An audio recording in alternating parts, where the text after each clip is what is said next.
Hello students,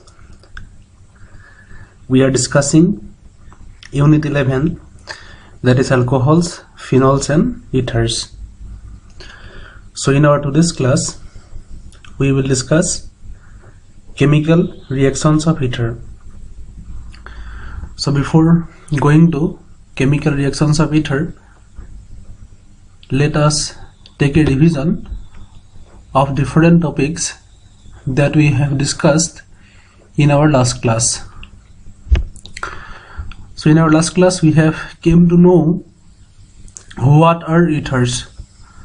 So ethers are the organic compounds in which two alkyl or aryl groups are attached to a divalent oxygen. That means two alkyl group or aryl groups are attached to one oxygen. Okay, and the general formula of ether is ROR dash. Here R represents alkyl or aryl groups. So these are the examples of ethers. First one is CH3OCH3. It is known as dimethyl ether. And then the next one is C2H5O, which is known as diethyl ether. And then we have taken some examples of mixed ethers also. That means in this case two different alkyl groups are present on both sides of the oxygen atom. The example is CH3OC2H5, and this ether is known as ethyl methyl ether. And then the another one is methyl and propyl ether. Okay, so in our last class we have get idea about actually what are ethers, and then we have discussed about preparation of ethers, and we came to know that when alcohols are heated with concentrated H2SO4 at 413 Kelvin temperature, then ethers are formed. The temperature has the crucial role during preparation of ethers, because in alcohols we have already studied that when the temperature is 443 Kelvin, then alkene is formed. And after that we have learned about Williamson synthesis, and during Williamson synthesis only primary alkyl halides when react with sodium alkoxide give ether, while tertiary alkyl halides gives alkene due to steric indents. So these are the things we have learned in our previous class, and also we have learned the physical properties of ether. And one important point you have to remember in physical property is the boiling point of ether is always lower than alcohols due to absence of intermolecular hydrogen bonding. After that, in today's class, let us discuss the chemical reactions of ether. So the first reaction is reaction with HX. That means reaction with hydrogen halide. During reaction of ethers with hydrogen halide, one oxygen alkyl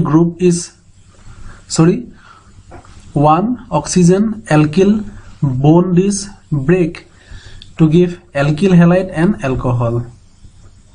Another example is, suppose we are taking one aromatic ether, and when we treated with HX, then the aromatic ether is converted into phenol. This product is phenol and then alkyl halide. Okay, and in ethers, if one of the alkyl groups is a tertiary group, the halide formed is a tertiary halide by SN1 mechanism. That means in ether, if we consider one tertiary alkyl group, then always remember that the bond will break in between the tertiary carbon and the oxygen to give tertiary alkyl halide by SN1 mechanism, and the another part is converted into alcohol. This reaction is very much important. And then in case of ethers, let us discuss electrophilic substitution reactions. In ethers, the OR, that means alkoxy group, is orthopara directing group and activate the aromatic ring towards electrophilic substitution reactions. That means the OR, that means alkoxide group of aromatic ethers,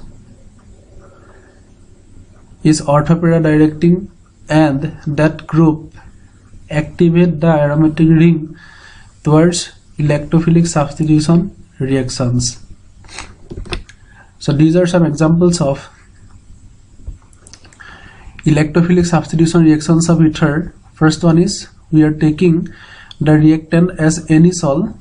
That means we have one benzene ring, and along with this benzene ring, one OCH3 group is attached. Okay, and in anisole, when we added bromine in presence of carbon disulfide, then since the OCH3 group is orthopara directing group, therefore one bromine is attached at the ortho position and another bromine is attached at para position, resulting to different products. And in this case, the para product is always major product. Okay, these two positions are known as ortho positions. After that, these two positions are known as meta position, and this position is known as para position. And then when anisole is treated with concentrated sulfuric acid and concentrated nitric acid, then nitration is occur, and during nitration the NO2 group is attached at ortho position and then at para position. So the para nitroanisole is the major product. After that, when anisole is treated with CH3COCl, that means acyl chloride in presence of anhydrous AlCl3, and you already know that this reaction has a particular name, and the name is Fidelka acylation. And when anisole is subjected to Fidelka acylation, then the COCH3 group is attached at the ortho position and then para position. Okay, and after that, when the anisole is treated with CH3Cl in presence of anhydrous AlCl3, then the CH3 group is attached at ortho and para positions, and this reaction is known as Fidelka alkylation. So these are the common electrophilic substitution reactions of aromatic ethers. That means here we have taken the example as anisole. And always remember that during this reaction, that means the reaction with HX, okay, when we used HX in excess amount, then the ROH which is formed in first step is converted into RX in next step. Okay, and the result is 2 molecules of RX, that means alkyl halide, and water. Okay, and in the second reaction, suppose we are taking example OCH3, that means anisole, and here we have taken HI, then the product is phenol and CH3I. Okay, that means methyl iodide. And in case of anisole, the bond will not break in between the aromatic carbon and the oxygen, because the phenyl cation is not stabilized by resonance. But when the bond is break in between the oxygen atom and CH3 group, then phenoxide ion is formed, and phenoxide ion is stabilized by resonance. Hence, the bond is break in between oxygen and alkyl group, resulting phenol. After that, let us discuss uses of ethers. So number 1, dimethyl ether is used as refrigerant and as a solvent at low temperature. That means in laboratory, many chemical reactions are carried out in presence of dimethyl ether, which is used as solvent, and then diethyl ether is used as an anesthesia in surgery. Now let us discuss some important questions of this chapter, and the first one is write the equation of the reaction of hydrogen iodide with methoxybenzene. So methoxybenzene is also known as anisole. We have already know about it. Okay, and so when methoxybenzene is treated with hydrogen iodide, the bond will break in between oxygen and carbon of methyl group, and then phenoxide ion and CH3 positive, that means methyl carbocation is formed. The H positive ion combine with the phenoxide ion to give phenol, and the I negative ion combine with CH3 positive to give iodomethane. So the products are phenol and iodomethane. So this reaction is an important reaction of this chapter. After that, the next question is convert benzene into phenol. So to convert benzene into phenol, at first the benzene is heated with concentrated sulfuric acid, and then the product is benzene sulfonic acid, and then the benzene sulfonic acid is heated with again sodium hydroxide, and the product is sodium phenoxide. And when sodium phenoxide is treated with an acid, as for example sulfuric acid or any other acid, or we can do acid hydrolysis to sodium phenoxide, then the final product is phenol. So to convert benzene into phenol, we have to follow these steps. After that, the next question is write chemical reaction for the preparation of phenol from chlorobenzene. So to convert chlorobenzene into phenol, at first chlorobenzene is heated with sodium hydroxide at 623 Kelvin temperature, and the pressure is 320 atm, and at these conditions the chlorobenzene is converted into sodium phenoxide. So sodium phenoxide is a salt, and to convert the salt into phenol, the next step is acid hydrolysis or either acidification. So when sodium phenoxide is treated with HCl, then the final product is phenol. So about these reactions we have already studied during preparation of phenol. Okay, and then the next question is give equations of the following reactions. The first the reaction is treating phenol with chloroform in presence of aqueous sodium hydroxide. So this reaction has a special name, and the reaction is known as Reimer-Tiemann reaction.